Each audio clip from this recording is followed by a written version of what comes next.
Welcome to Rainbow Rundown. We meet you where you at, and we take you where you want to be. The Rainbow Clubhouse is a rehabilitation program which provides a safe and supportive environment, forging new relationships and uplifting them. Hello everyone, my name is Lawrence Fradera. I'm a peer specialist here at Rainbow Clubhouse. But before then, before I was staff, I was a member. And I just want to say that Rainbow Clubhouse has been a very important part of my recovery journey. And I'm so grateful for being around, and so I want to thank you. And that's why I'm truly honored to have you here with us today. And I know that you're such an advocate for mental health services in our city. Thank you so much. So today, ladies and gentlemen, I want to introduce to sitting with me is Councilmember Linda Lee. Thank you so much for taking the time to visit us and be here. Oh, it's our pleasure. So everybody's excited to have you here. Thank you so much for being here. And basically, your commitment to mental health recovery and community-based services has been made an impact across New York City, and we're honored to have you guys today. So my first question is, your career has taken you from social work to a nonprofit leadership and to public service. What inspired you to dedicate your life to mental health services? So I actually have quite a number of family members and close friends that were experiencing a lot of severe mental illnesses, but no one in my family talked about it.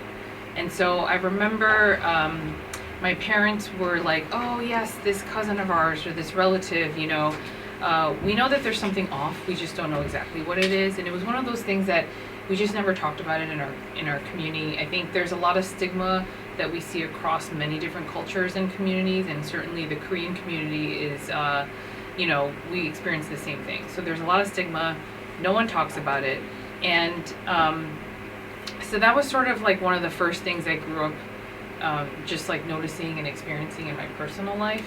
And then, when I decided to take this job at Korean Community Services, which is the nonprofit I was at, we noticed in the community, interestingly enough, there's like, I don't know if you guys have this in your community, but there's like this one funeral home that all the Koreans go to and use in the community. And so I was talking with the funeral home director one day, and he was like, there's a lot more deaths that we're seeing in the community that are due to suicide, drug overdose, all of these things. And so we knew from a narrative perspective that there was a lot of mental health issues that were just not being diagnosed, and people didn't have anywhere to go where they could seek services in their own language and see someone who they felt like could relate to them. And so that's why we made the decision. It took about 4 years, I think, because of all the red tape and bureaucracy, but it took about 4 years for us to get our outpatient mental health clinic up and running. And even after we opened the doors, it was very difficult because I think a couple of the things I noticed in opening up the mental health clinic is that our healthcare system is very broken, and the services are not geared towards people that look like me or us or anyone in this room, right? And it's not meant to, because you would think, oh, you want more community nonprofit organizations to open up these kind of services across the state, but the process to get the licensing is so extremely difficult. It's one of those things where, thank God, I didn't really know what I was getting myself into. Otherwise, I may have never done it, right? And thankfully, we had a board of the nonprofit organization who was very understanding, because we were bleeding money from this clinic. It's not a model that is sustainable financially necessarily. So we had all sorts of challenges, but we stuck it through. I think now the clinic is in a much healthier place. But through that, we were able to serve seniors, youth, parents, all sorts of folks that have come in through the clinic that we were not able to serve. And one thing that I'll end with is that we worked very closely with Elmhurst Hospital, because they actually had an inpatient unit for psychiatry, right? So I was talking to one of the Korean clinical social workers after, like a couple years after we opened the clinic, and she's like, we don't know for sure if it's linked to the fact that you opened up your clinic, but we've seen, at least with our Asian community, a lot less people going through this revolving door, because now they have a place in the community to actually receive services. And so that's when I was like, we need to do more. as a, on the nonprofit side, and the government side needs to give more funding and help more groups, especially like Emma Bowen. And I think that's why when, I heard about the Clubhouse issue last year and the year before, I felt very passionately about it, because I was like, not every size fits all, right? And so sometimes you need the smaller clubhouses, sometimes you need the larger ones, but the point is that you should still give people the option and accessibility to receive services where they want to go. So I think that's like a long-winded answer, but Thank you. And there are problems with our mental health services, but I'm grateful we have people like you, and we have Emma Bowen as well. Yes, so, definitely. Thank you so much. You visited many mental health organizations throughout New York City. What stands out about the Clubhouse model, and why do you believe in such an important part of mental health system? Because I feel like, the social work mantra is you have to meet people where they are, right? Yes. And the thing I love about the Clubhouse model is that it includes a lot of you into having a voice of what you want to see happen for the services you're receiving. So it's not like someone is coming from up here saying you have to do it this way, but I love the fact that it's a community and that there's a lot of involvement, and you all are getting a seat at the table to basically shape what type of programming is involved. And that's why I think it's great, because you're like literally the epitome of success stories where, you were coming here and then now are a peer specialist, and what better person to meet these folks where they are than someone who has lived experience. And I've always felt very strongly about that. I think it goes a really, really long way to relate and help with someone's recovery. And I also used to be on the board of NAMI New York City Metro, where they really heavily use the peer model. And I feel like that to me is so important when you have folks who have that experience that they've been living with, and then can also use that to empower other people who are going through the same thing. So I definitely understand that. When I came here, I was coming to isolation, and I heard somewhere out there, doing my travels, that the opposite of addiction isn't sobriety but connection, and that's what I made here at Rainbow Clubhouse, connection and family, and they believed in me before I believed in myself. I really appreciate that. Yeah, that's important. Recovery looks different for everyone. From your perspective, what can communities do to better support living with mental illness beyond traditional treatment? Outside of the traditional treatment. Yeah.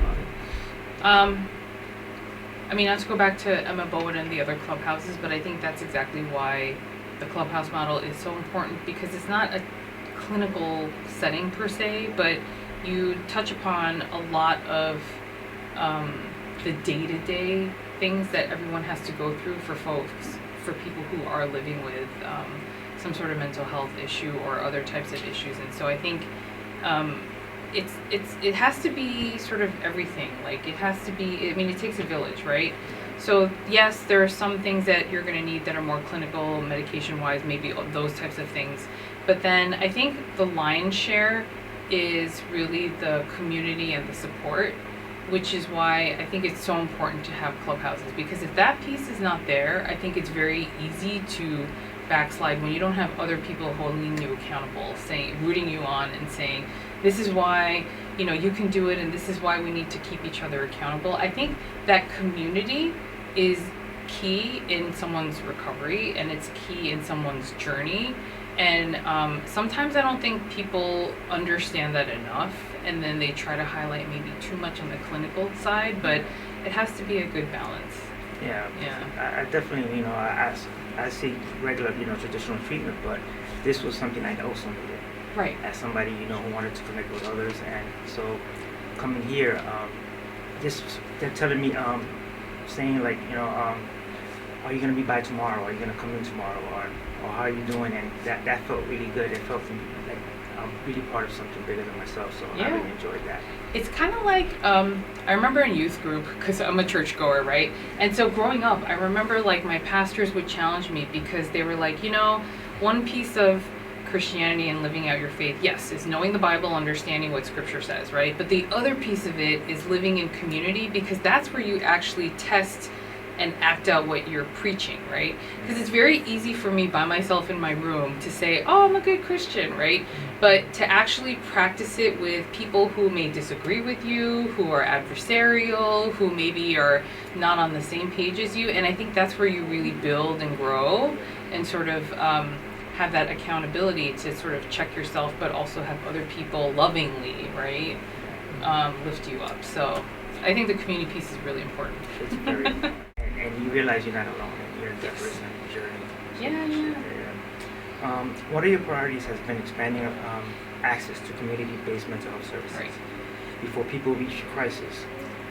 What gives you hope about the future of mental health care in New York City? I think post-COVID was really sort of, it was an unfortunate situation, but I think one silver lining that came out of COVID is that it really showed us how vulnerable our systems are, and also, we knew in, doing this work every day what some of the issues were, but it almost kind of brought them to light in a very obvious way. And I think one of the things that gives me hope is that I think now that there's been a shift, from what I can tell, to have more preventative services, because I think, I hate to put it in terms of numbers and dollars, but the truth of the matter is that it makes sense from a financial perspective for the city and the state, because going to the ER or having a severe incident, those are much more costly versus having someone in therapy beforehand to deal with their situation before it reaches that crisis mode. And I think similarly too, it's the same thing with Rikers and criminal justice, right? Is that we oftentimes see that sometimes there's underlying issues which could unfortunately have someone intersect and become involved with the criminal justice system. But if you look at Rikers, it's $500,000 per inmate per year, whereas if you just provided preventative services, it just makes more sense, not in every single aspect, right? From a budget perspective, but also in terms of their actual health, wellness, well-being, it just makes a lot more sense. And so I feel like there has been a little bit of a sea change in terms of where folks in government are thinking of where we need to put resources and dollars, right? And I think one of the first things I did when I joined the council was have this mental health roadmap. And one of the main 4 pillars we started with was, prevention, right? Prevention. I think, people may think, oh, it's so much money we're investing. I'm like, yes, but this is an investment. If you want to look at it from a finance perspective, where the ROI, the return on investment is 10 times greater, where you will have people who are healthier and who are able to manage whatever it is that they're dealing with or struggling with, and keep them out of, the criminal justice system, keep them out of the hospital, keep them out of these things. And that's where the community piece comes in, right? The community piece is super important, so. Yeah, and they're very important, respites and places like that, before it gets serious. Yeah. So, and we don't have enough of those either. So, but that's why we were trying to put more money from the council in the respite centers too, because we know that that's a step in between where we can help people before they get to that crisis mode. So. And as a peer specialist, I learned so much, and I realized how much I didn't know, and how much resources exist out there for mental health services. But that's something I also want to do, and advocate to make sure that everyone knows that they exist. They're out there. So. Yeah, and I think a lot of times, because there's so many things here and there, it's hard to gather all that information together. There's a lot I don't know too. My kids tell me every day there's a lot I don't know. So, yeah. But we're learning every day. Yeah. So for someone watching this interview who might be struggling with mental health today, what message would you want them to hear? I think number one, more importantly, they're not alone. I think that's the number one thing I would say, is that they're not alone. There are resources and there are places like Emma Bowen, whether it's here or whether it's at a different clubhouse or a different community center. I think that's the first step in seeking care, is that community. And then obviously if they were to come here, they have folks like you who can share whatever resources are out there, right? And help them to navigate and figure out what's right for them. Because to your point, everyone is different, right? Yeah. Not every treatment is going to look the same, and not every preference that people have. Like some people may not want to do medication, but there's this other option, right? And so I think the hard thing, but that is so worthwhile, is taking that time up front to really meet with folks and figure out what their needs are. Yeah. And then coming up with helping them come in some sort of direction. But really, I think the number one thing is that they're not alone. So to reach out to a friend, reach out to, a family member. I know that folks don't really know that we have 988, but that's also another resource. Yes. I know I've been trying to push people. I'm like, do you guys? I think I was in a totally different setting that has nothing to do with mental health. I think it was at a movie premiere thing, but the movie had to do with a Chinese immigrant family where the mom was a single mom, her husband had passed away, and it's called Rosemead, and actually Lucy Liu was the one that directed and starred in it. So it was crazy because I was able to be on a panel with her. But the movie is all about this single Chinese immigrant mother who has a son that is struggling with severe mental illness, because in his late teens, early 20s, he starts experiencing signs and symptoms of schizophrenia and bipolar, right? And it's actually based on a true story of this family in California. And so I won't say anything more, but what I will say is that on the panel, I actually asked the audience randomly, I was like, so how many of you guys know what 988 is? And there were not many people in the room who knew what it was. And I was like, see, this is why we need to invest more in getting the word out, because it may not necessarily be like the perfect solution, but if someone is really like looking to seek help, right, that would be a great first line of defense, in my opinion, where they could then get referred somewhere else. But so we got to do more on our side. Definitely get the message out. Yeah. Yeah. And because of small clubhouses like this, I was able to learn all these things. And Yeah. So definitely important. So last question. If you could tell policymakers one thing about why clubhouses deserve continued investment, Yeah. what would it be? I would say they should look at you. In terms of the successes, right? I think I really think it's a smart investment into Clubhouse programming to really showcase why, because it's not just about the mental health piece, but it's about job training skills, getting educated, and having people go back into their communities but have a safe space here where they can still receive that support. So I personally think we should have a lot more clubhouses across the city, in all honesty. And then I think the clubhouses are great because there's already built-in connections to, local organizations that are doing other types of work on the ground. And so there could be partnerships happening there, which I think would be awesome. So I think they definitely need to look into how we can build this model out more. So Definitely, I think we're doing that too, reaching out to other organizations and see how we could work together to better serve the community. So Yeah. definitely agree with that. can I ask you a question? Is that okay? That's fine. Okay, so what would you say are like the top 3 things that have really changed your life about the Clubhouse program, and what are sort of the top 3 things you've either learned or that have really come out of your experience being here? It doesn't have to be 3, it could be 1. Well, like I think it's connection. Like I love coming here. Like when I used to feel like alone or isolated or even uncertain, like I would come here and I would just being around other people, and not only that, being around other people, like it was kind of like helped me acclimate back into society. But I love coming to work. I love being with other, working with the members, and I love my colleagues.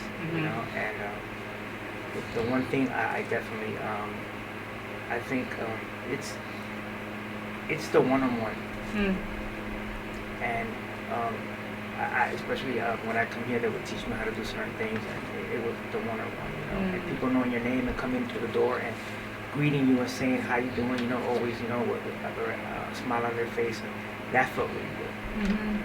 And are you gonna be back tomorrow? I'm like, okay. Is there anything you'd like our members to know about believing in themselves, continuing their recovery journey, and never Yeah. giving up hope? I mean, basically everything you just said. I want them to believe in themselves and continue on the journey, and also like not give up hope. I think that's the toughest time and part, is that sometimes you're in a place where it is really hard to have that hope, you know, and it seems like, you know, everything that's happening outside these walls as well as, you know, in our personal lives may not always put us in a place where we're seeing things from a positive light. But I think no matter what, there's always a lesson to be learned, I feel like, right? So even in the most difficult of situations, I sometimes, a lot of times ask myself, like, okay, I know there's a lesson to be learned in this. I don't know what it is yet, but there's got to be something that I'm learning from this difficult period. And so I think having that mindset definitely helps, because I do think there are teachable moments in everything, right? And having that sort of heart to say, you know, I still want to learn, which I think we all should have that sort of, it's great just when people have that mindset. I think that I learned it from my parents, because they're like about to turn 80 next year, and they're still learning. They're learning new languages, they're learning different topics, and you know, I think my parents have shown me through the way they live their life that, you know, it's important to always have a teachable heart. Like, we should be learning until the day we die, right? So I think there's always hope in that too, right? It's like, how do we change that perspective and say, what can we get out of this, and what can we learn? So Yeah, I've taken that attitude. yeah. You know, I also want to say something that's personal to me. Not only did I have 2 milestones this month, actually. I just finished my probation period here at Rainbow, and I'm also going to celebrate my 2 years of recovery Wow. here as well. So same month, same day, same Wow. week. So Congrats. thank you. Those are 2 huge milestones. It's really big. That's Thank you amazing. so much for joining us. yay. Thank you so much. And, Thank you. Happy to Thanks have for you here, having and thank me. you for coming by. Of course. Thanks for sharing your story too.